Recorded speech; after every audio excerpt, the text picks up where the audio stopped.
حبيبنا وحبيب قلوبنا طبيبنا وطبيب نفوسنا شفيعنا وشفيع ذنوبنا أبي القاسم محمد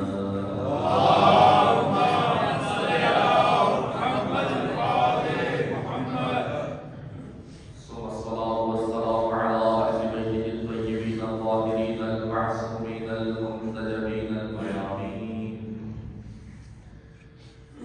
ورحمة الله على محبيهم وشيعتهم ومواليهم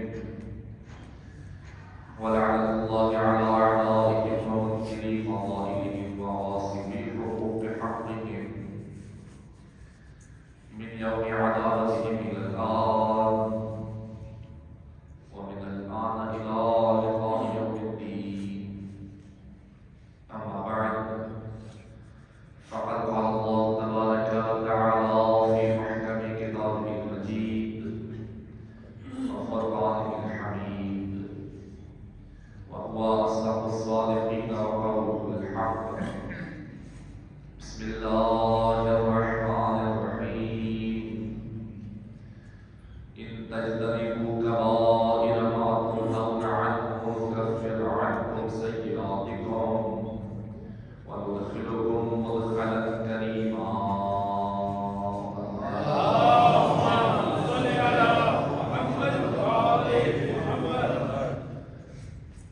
عزیزان گرامی، میرے محترم سامعین، گزشتہ جمعے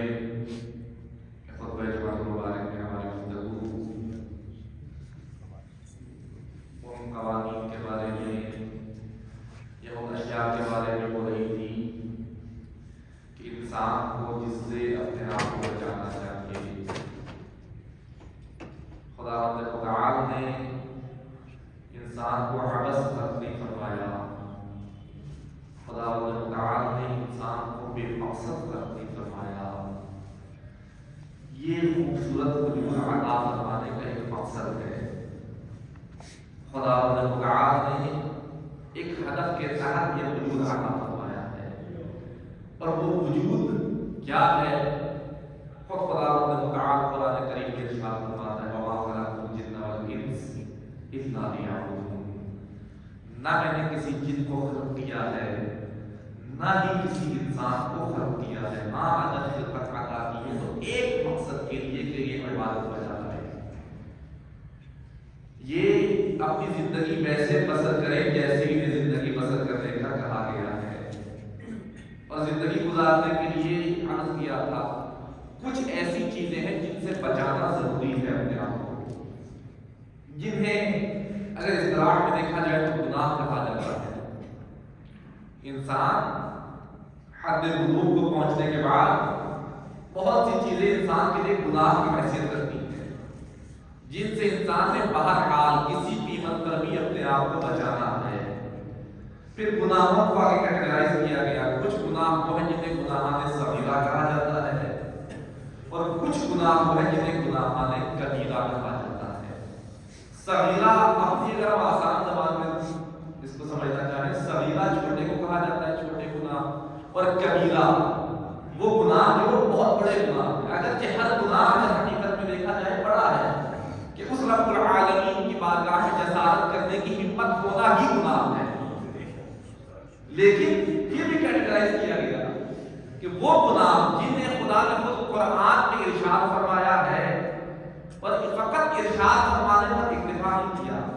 اس کی سزا کے طور پر جہنم کی سزا کو بطور وعید پیش کیا گیا ہے. وہ گناہ گناہ کبیرہ ہے، لیکن وہ گناہ جن کی سزا آتش جہنم نہیں ہے. بہت سی دیگر سزائیں بھی ہیں جن کی سزا آتش جہنم سے کم ہے، وہ گناہ گناہ صغیرہ ہے. اور پھر یہ بھی عرض ہوا کہ انسان گناہ کو صغیرہ سمجھ کے جب بار بار بجا لاتا ہے، وہ بار بار تکرار کی وجہ سے بھی گناہ اگرچہ شروع میں صغیرہ تھا، ابتداءً صغیرہ گناہ میں شمار ہوتا تھا، لیکن انسان جب تکرار کرتا جاتا ہے تو تکرار اس صغیرہ کو بھی کبیرہ گناہ میں شامل کر دیتا ہے. یہاں تک ہماری گزشتہ جمعہ مبارک کو عرض کیا تھا معصوم نے فقط گناہ کو بیان کرنے پر اکتفا نہیں کیا بلکہ اس گناہ کے ہماری زندگی پر اثرات بھی بتائے ہیں۔ ایک اثر تو اس کا ہمارے اس دنیا سے جانے کے بعد ہے، وہاں پر انسان نے ہر عمل کا صلہ دیکھنا ہے، چاہے نیک عمل ہے چاہے برا عمل ہے۔ ہمارا عقیدہ بھی ہے اور قرآن میں فرمان خدا بھی ہے، وَمَن يَعْمَلْ مِثْقَالَ ذَرَّةٍ خَيْرًا يَرَهُ وَمَن يَعْمَلْ مِثْقَالَ ذَرَّةٍ شَرًّا يَرَهُ۔ ایک ذرہ برابر نیکی کو بھی دیکھے گا اور ایک ذرے کے برابر برائی کو بھی دیکھے گا۔ یہ ہے مرنے کے بعد کا مرحلہ۔ آیا ہم جو گناہ بجا لاتے ہیں وہ گناہ ہماری اسی ظاہری زندگی پر بھی اثر انداز ہوتے ہیں یا نہیں ہوتے؟ ہماری ظاہری زندگی میں خداوند نے توقعات میں بے پناہ نعمتیں عطا کی ہوئی ہیں، آیا ان نعمتوں میں کسی طرح کا رد و بدل ان ہمارے اعمال کی وجہ سے ہوتا ہے یا نہیں ہوتا؟ مرنے کے بعد کا مرحلہ وہاں جا کر ہے، پہلے یہی کا مرحلہ انسان تھا، لیکن یہاں میرے اوپر کس طرح سے اثر انداز ہوتے ہیں اور یقیناً میرا ہر عمل میری ظاہری زندگی پر بھی اثر انداز ہوتا ہے۔ میری زندگی میں کیسے نعمتیں آتی ہیں یہ میرے عمل کی وجہ سے دیکھا جاتا ہے، میری زندگی میں کتنی بلائیں آتی ہیں یہ میرا عمل بتاتا ہے۔ اسی لیے مولا کائنات کو دعائے قبیل میں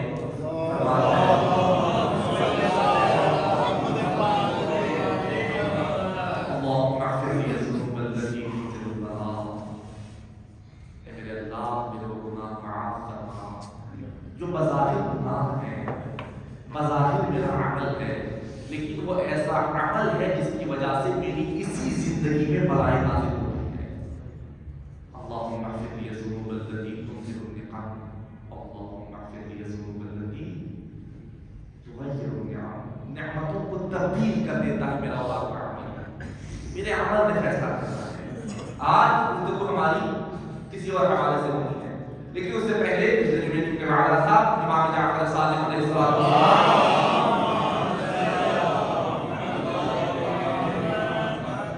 مولا کے ایک فرمان ہے جس میں مولا ہمارے گناہوں کی ہماری اسی ظاہری زندگی پر اثرات کو بیان فرما رہے ہیں کہ تمہارا کون سا گناہ زندگی کے کون سے اسپیکٹ پر اثر انداز ہوتا ہے، تمہاری زندگی کے کون سے پہلو پر اثر انداز ہوتا ہے۔ مولا فرماتے ہیں الذنوب التي تغير النعم البغي، اگر تم جاننا چاہتے ہو تمہارا کون سا ایسا گناہ ہے، کون سا ایسا عمل ہے جو خدا کی نعمتوں کو تبدیل کر دیتا ہے، جو آنی نعمت بن کر تھی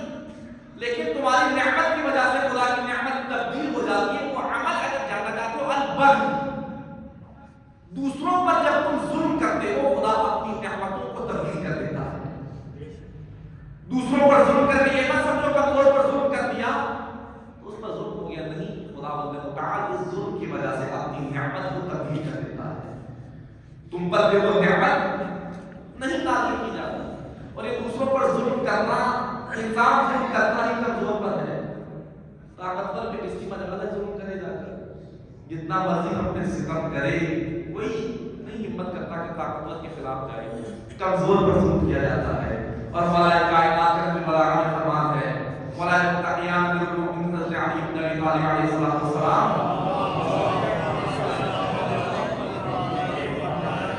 مولا فرماتے ہیں کبھی بھی کسی کو کمزور سمجھ کے ظلم نہ کرو،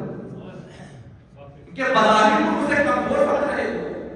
جسے تم کمزور سمجھ کر ظلم کرتے ہو وہ خود بدلہ نہیں لے سکتا، جو اس کے پاس طاقت نہیں ہے، اس کے پاس وسائل نہیں ہے۔ جب انسان خود کمزوری کی وجہ سے تم سے بدلہ نہیں لے سکتا، اس کی طرف سے خدا تم سے بدلہ لیتا ہے، اور تم اسے کمزور سمجھ کر اس پر حاوی ہو جاؤ گے۔ کیا خدا پر بھی حاوی ہو سکتے ہو؟ کیا خدا سے اپنے آپ کو بچا سکتے ہو؟ اس لیے یہ مت سمجھنا یہ مجھ سے بدلہ نہیں لے سکتا، اس کی طرف سے پھر خدا تم سے بدلہ لیتا ہے۔ اور خدا کیسے بدلہ لے؟ خدا کسی ایک پہلو کی طرف محتاج نہیں، خدا جیسے چاہے بدلہ لے سکتا ہے۔ وَالذُّنُوبُ الَّتِي تُورِثُونَ لَهُ الْقَتْلَ، پھر مولا فرماتے تمہارے اعمال ایسے بھی ہیں جو تمہیں شرمندگی کا احساس دلاتے رہتے ہیں، تمہیں سر اٹھا کے جینے نہیں دیتے، تمہیں بار بار احساس ندامت ہوتی رہتی ہے۔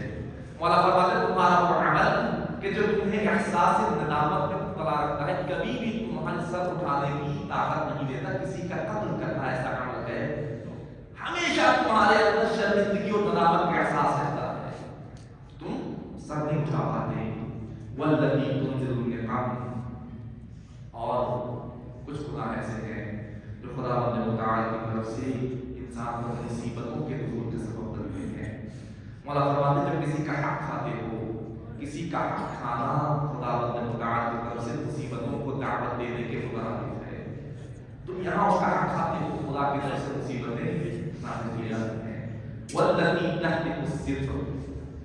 اور تمہارا ایک عمل ایسا بھی ہے جو تم سے حیا کو چھین لیتا ہے، تمہارے پردے کو فاش کر دیتا ہے، پھر تمہارے آنکھوں کے سامنے کوئی پردہ نہیں رہتا، تمہارے جتنے پردے تھے وہ سارے کے سارے پردے ختم ہو جاتے ہیں۔ شرب الخمر، شراب نوشی ایسا عمل ہے انسان سے تمام پردوں کو دور کر دیتا ہے، کوئی پردہ پھر انسان کے سامنے نہیں رہتا، کسی رشتے کا پردہ نہیں رہتا، کسی بڑے چھوٹے کا پردہ نہیں رہتا، کسی کی بارگاہ میں جانے اور آنے کا پردہ نہیں رہتا۔ کب؟ جب انسان شراب نوشی شروع کر دیتا ہے۔ والذی تحبس الرزق الزنا، اور تمہارا ایک عمل ایسا بھی ہے جو تمہارے رزق کو بند کر دیتا ہے، کوششیں کرتے ہو، دعائیں کرتے ہو، لیکن تمہارا رزق فراوان نہیں ہوتا۔ مولا فرماتے ہیں جاننا چاہتے ہو تمہارے کس عمل کی وجہ سے خدا تمہارا رزق بند کر رہا ہے؟ زنا ایسا عمل ہے جس کے بعد خدا رزق فراوان عطا نہیں کرتا، خدا رزق بند کر دیتا ہے رزق کے لیے۔ والذی تعجل الفناء قطیعۃ رحم، انسان کتنا عرصہ جیتا ہے خداوند متعال نے اپنے پاس فیصلہ کیا ہوا، اس نے 60 سال جینا ہے، اس نے 70 سال جینا ہے، اس نے 50 سال جینا ہے، لیکن بسا اوقات انسان کی موت وقت سے پہلے آ جاتی ہے، مقررہ وقت سے پہلے ہی اپنی موت کو دعوت دیتا ہے۔ ہمارے اعمال کی وجہ سے بہت سے اعمال ہیں، اور غالباً آپ کے سامنے پورا خطبہ جمعہ مبارک ایک دفعہ اس کو دیا ہے کہ کون سا عمل ہے جو انسان کی موت میں جلدی کا باعث بنتا ہے۔ بسا اوقات موت کو خداوند متعال ٹال بھی دیتا ہے۔ ایک عمل جسے ہر معصوم نے تقریباً بیان فرمایا ہے، فرماتے جب انسان رشتہ داروں کے ساتھ قطع تعلق کرتا ہے، اپنے رشتہ داروں کے حقوق کا خیال نہیں رکھتا، جب قطع رحم کرتا ہے، خداوند متعال قطع رحم کی وجہ سے انسان کی زندگی کو کم کرنا شروع کر دیتا ہے، انسان کی زندگی مقررہ زندگی سے بھی کم ہو جاتی ہے۔ اور ایک روایت میں باقاعدہ بتایا گیا ہے کہ 70 سالہ زندگی ہے، خدا 70 سالہ زندگی کو فقط 7 سالہ زندگی میں تبدیل کر دیتا ہے، فقط اس ایک عمل کی وجہ سے بھی یہ انسان رشتہ داروں کے حقوق کا خیال نہیں رکھتا، قطع تعلق کرتا ہے۔ انسان آج کے دور میں بہت زیادہ ہے قطع رحم ہونا، انسان کو فرصت ہی نہیں کہ جا کر کسی کے حقوق کا خیال کرے، کسی کے پاس بیٹھ کے کچھ لمحہ باتیں کرے، کچھ عرصہ ساتھ گزارے، نہیں انسان کے پاس فرصت، انسان جانا نہیں چاہتا، وہ رشتوں کی محبت نہیں ہوتی جیسے ہوتی تھی اور ہونی چاہیے۔ والذی ترد الدعاء وتذهب الهوى وحقوق الوالدین، اور کچھ گناہ ایسے ہیں تمہاری دعاؤں کو رد کر دیتے ہیں، تمہاری دعائیں واپس پلٹا دی جاتی ہیں، جتنی بھی دعائیں کرتے ہو بارگاہ خدا تک نہیں پہنچتی۔ اور تذهب الهوى، اور تمہارے گرد فضا کو تاریک بنا دیتی ہے، تمہیں کوئی رستہ دکھائی نہیں دیتا۔ وہ گناہ ہے والدین کا عاق ہونا۔ اگر کوئی والدین کا عاق ہو جاتا ہے، جتنی مرضی دعائیں کرتا رہے، دعا قبول نہیں ہوگی۔ اور یہ عاق ہونا ہماری اصطلاح میں عاق ہونا کوئی اور معنی رکھتا ہے، شریعت میں اور معنی ہے۔ ہم سمجھتے ہیں والدین نیوز پیپر میں کوئی جب تک نیوز ہیڈ لائن نہ دے دیں، جب تک لوگوں کو اعلان نہ کرے، عاق نہیں ہوتا۔ اور بسا اوقات اولاد والدین پر ظلم کرتی چلی جاتی ہے، والدین محبت کی وجہ سے نہیں عاق کرتے، ہم سمجھتے ہیں عاق نہیں ہے، نہیں عزیزان گرامی، عاق کرنا یا نہ کرنا والدین کے اختیار نہیں ہے۔ شریعت نے ایک لمٹ بتائی ہوئی ہے، انسان کو لمٹ کراس کرتا ہے، والدین عاق نہ بھی کرے، اپنی محبت کی وجہ سے سینے سے لگائے رکھتے ہیں، لیکن عاق شمار ہوتا ہے، نہیں والدین کا احترام کرتا، شریعت کہتی والدین کو پھر اپنا والدین کہتے ہیں چھوڑ دیتا ہے انسان۔ اور بسا اوقات والدین کی چھوٹی چھوٹی باتوں پر عاق کرنے کی دھمکی دیتے ہیں، بغیر کسی وجہ کے والدین 100 مرتبہ رشتہ کیونکہ خداوند متعال کی طرف سے بتایا گیا رشتہ ہے، جب تک انسان ان لمٹس میں ہے یہ رشتہ چلتا رہتا ہے، اور جب انسان کو لمٹس کراس کرتا ہے جتنا مرضی رکھنا چاہے یہ رشتہ شریعت میں وہ رشتہ باقی نہیں رہتا۔ تو یہ چند گناہ ہے جو ہماری اسی ظاہری زندگی پر اثر انداز ہوتے ہیں، یہاں سے جانے کے بعد وہ ان کا انسان نے سامنا کرنا ہی کرنا ہے، یہ فیس کرنا ہی کرنا ہے۔ ایک شخص اس دنیا سے چلا جاتا ہے، بہت نیک شخص ہے، کبھی کسی کا حق نہیں کھاتا، عبادت ہر وقت بجا لاتا ہے، بڑی ایک اچھی زندگی گزار کے گیا ہے، جانے کے بعد ایک دن اپنے دوست کے خواب میں آتا ہے، کیا منظر دیکھ رہا ہے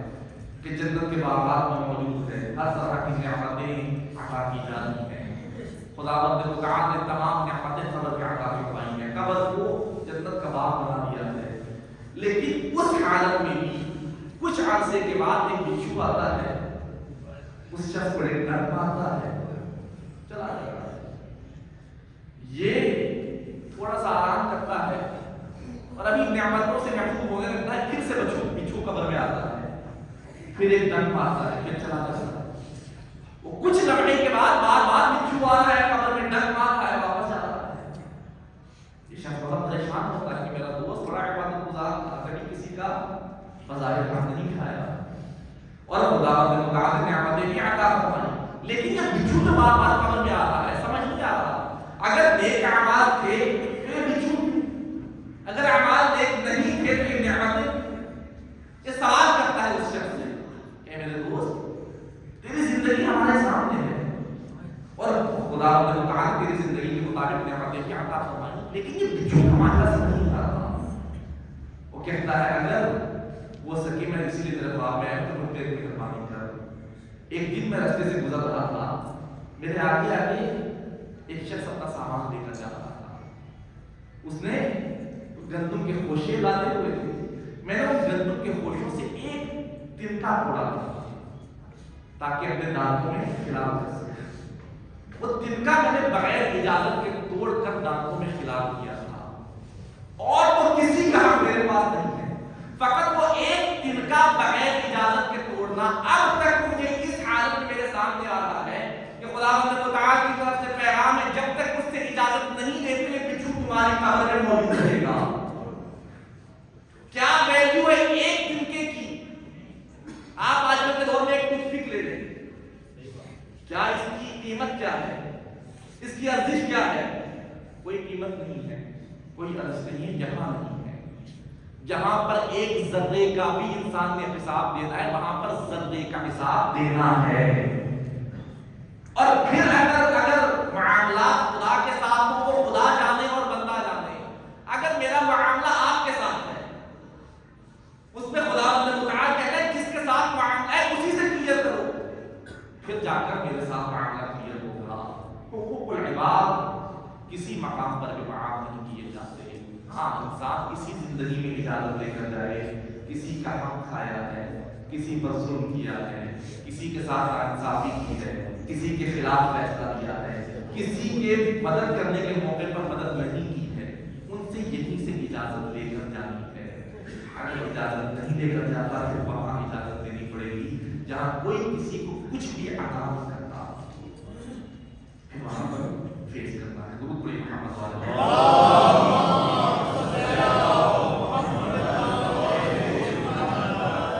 گفتگو آیا ماہ مبارک رجب کے بارے میں کرنے کی، وقت تقریباً تمام ہو گیا، فقط ایک روایت، کل سے ماہ مبارک رجب کا آغاز ہے، بہت بابرکت مہینہ ہے، اور یہاں تک روایات میں ملتا ہے کہ اتنا معصم مہینہ ہے کوئی بھی مہینہ اس مہینے کی برابری نہیں کر سکتا، آغاز ہے ماہ حرمت کا، اور انسان کوشش کرے کہ ان مہینوں کو دوسرے مہینوں کی طرح نہ گزارے، اس کے ایام کو باقی مہینوں کے ایام کی طرح نہ گزارے، اس کی راتوں کو باقی مہینے کی راتوں کی طرح نہ گزارے، بلکہ پتہ لگے ماہ رجب آتا ہے، خدا کا مہینہ آتا ہے۔ ایک روایت پر انشاءاللہ اس کے بارے میں خداوند متعال کی زندگی عطا کی جو تفصیلاً گفتگو ہوگی، امام جعفر صادق علیہ السلام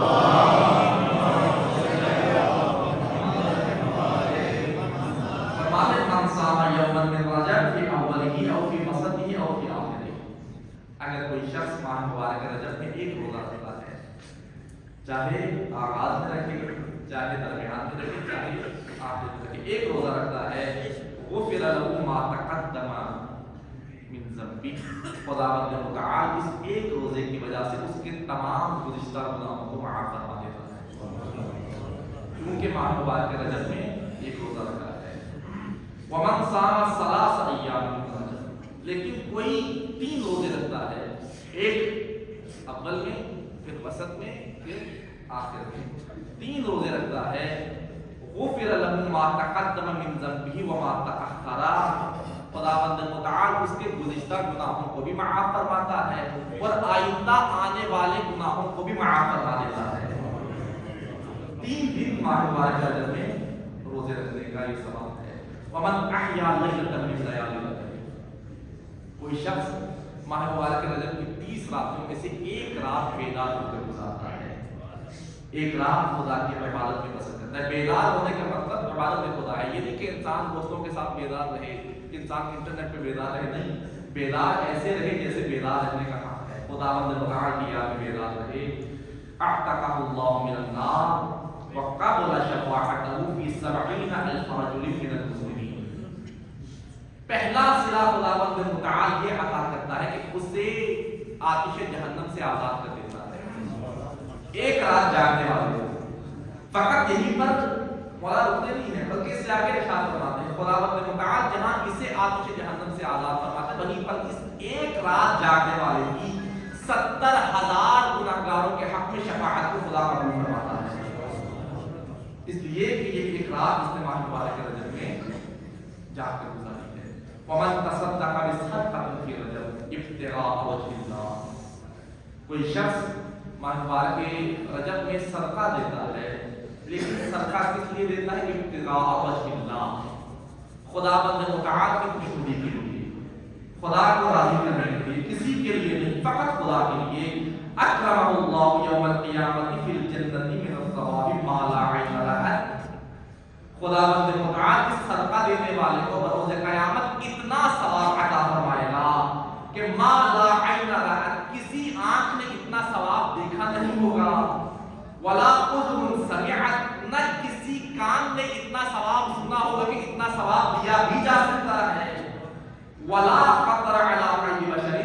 نہ کسی کے دل میں ایسا خیال آ سکتا ہے کہ خدا ایک عمل کے بدلے اتنا ثواب بھی دے سکتا ہے، اتنا ثواب خداوند متعال عطا فرماتے ہیں ماہ مبارک رجب میں صدقہ دینے والے کو، لیکن صدقہ دیا جائے ابتغاء وجہ اللہ، خداوند متعال کی خوشنودی کے لیے۔ خداوند متعال ہمیں ماہ مبارک رجب میں عبادات بجا لانے، اپنے گناہوں کو بخشوانے اور خداوند متعال کے مقربین کا مقام حاصل کرنے کی توفیق عطا فرمائے۔ اور ایک آخری گزارش، جیسے کہ یقیناً آپ سب کے علم میں موجود ہے اور سب آگاہ ہے کہ 2 دن قبل مفسر قرآن حجۃ الاسلام والمسلمین ہماری خوش قسمتی ہے کہ ہمارے استاد بھی رہے جناب شیخ محسن علی نجفی صاحب اس دنیا سے میدان مفارقت دے کر اپنے اگلے سفر پہ روانہ ہوئے۔ خداوند متعال سے ان کے درجات یقیناً بلند ہیں، مزید بلندی کے لیے دعا کرتے ہیں کہ خدا ان کے درجات مزید بلند فرمائے، اور اس ہستی کے شان میں کیا بیان کیا جائے، ان کے بارے میں کیا الفاظ بیان کیے جائیں، ہمارے پاس وہ الفاظ بھی کم ہے کہ انہیں کس طرح سے آپ کے سامنے کام کروایا جائے۔ ایک ایسی ہستی تھی جنہیں لوگ یقیناً کم جانتے تھے، بس پردہ رہ کر کام کرنے والی ہستی تھی، سامنے آنے کا شوق نہیں تھا لیکن ملت کا درد تھا، چاہتے تھے کہ ملت کے لیے کچھ کر جائیں، اور ایسا کام کر کے گئے ہیں، انشاءاللہ سامنے آئے گا کہ کیسی شخصیت تھی کہ فرد واحد ہو کر اتنا کام کر گئے۔ آپ جس طرف دیکھیں، سکولز کی لائن میں دیکھیں، بے بہا سکولز بنائے ہیں انہوں نے، یونیورسٹیز کی طرف جائیں یونیورسٹی انہوں نے بنائی ہے، کالجز کی طرف جائیں کالجز انہوں نے بنائے ہیں، اور کیا کہتے ہیں ان کی تحریروں کے، ہم چونکہ عربی زبان سے واقف نہیں ہیں، اگر ان کے کمال کو دیکھنا ہے، ایک دفعہ ان کی الکوثر تفسیر پڑھ کے دیکھیں، جو آج کل سب سے زیادہ پڑھی جانے والی تفسیر قرآن ہے الکوثر کی تفسیر قرآن. اور خداوند متعال کا شکر ہے ہمیں شرف دیا کہ ان کے سامنے جا کر ذالب قلم مصطح کریں, ان کے سامنے بیٹھ کر کچھ علم بھی حاصل کریں. اور یقیناً خداوند متعال نے ان کی بابرکت زندگی کی وجہ سے ہماری زندگیوں میں بھی برکت عطا فرمائی. جامعۃ الکوثر اس وقت مایاراز دینی ادارہ ہے. انہوں نے ادارہ بنایا اور اس کا نام رکھنے لگے تو نام ہی رکھا بی بی زہرا کے توسط سے, کیونکہ بی بی کوثر ہے اور خداوند متعال نے فرمایا ہے کہ بی بی خیر کثیر ہیں. اسی وجہ سے جامعۃ الکوثر کا نام کوثر رکھا کہ خدا بی بی کے صدقے میں اسے بھی خیر کثیر عطا فرمائے. اور یقیناً پھر دنیا نے دیکھا کہ اس نام کی برکات کیا ہے. آج میرا نہیں خیال کہ پورے پاکستان کا کوئی گوشہ ایسا ہوگا جہاں ان کے شاگرد نہ ہوں.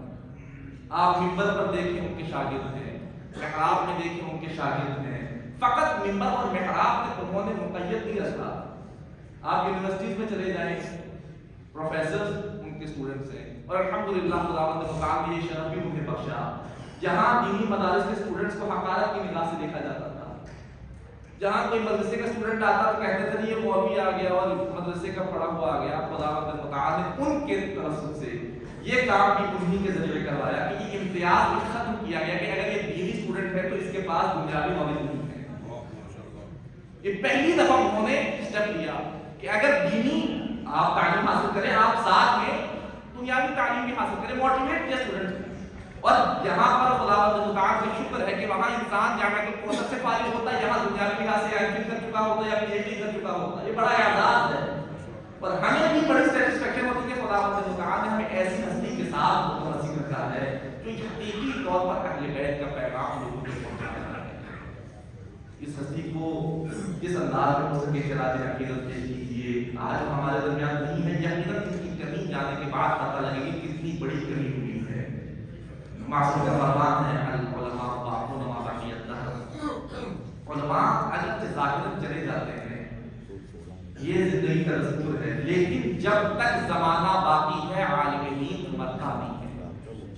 باقی رہتا ہے کسی نہ کسی شکل میں باقی ہے. یا اپنے شاگردوں کی شکل میں باقی ہے, یا اپنی کتابوں کی شکل میں باقی ہے, یا اپنی خدمات کی شکل میں باقی ہے. جب تک وہ خدمات موجود ہے اس عالم دین کا تذکرہ بھی ہر زبان پر ہوتا رہے گا. خداوند متعال سے دعا کرتے ہیں خداوند متعال ان کے درجات کو بلند سے بلندتر فرمائے اور جوال عشمت میں عنایت فرمائے. انہی کی بلندی درجات کے لیے انشاءاللہ بروز اتوار یہاں پر مغرب کے فوراً بعد مجلس سے ترحیم کا بھی انعقاد کیا گیا ہے. آپ سے گزارش یہی ہوگی کہ اس مرحوم عالم دین کو خراج عقیدت پیش کرنے کے لیے تشریف لائیں. مغرب کے فوراً بعد انشاءاللہ مجلس سے آگاہ ہوگی اور مجلس میں تحسین پیش کیا جائے گا. محمد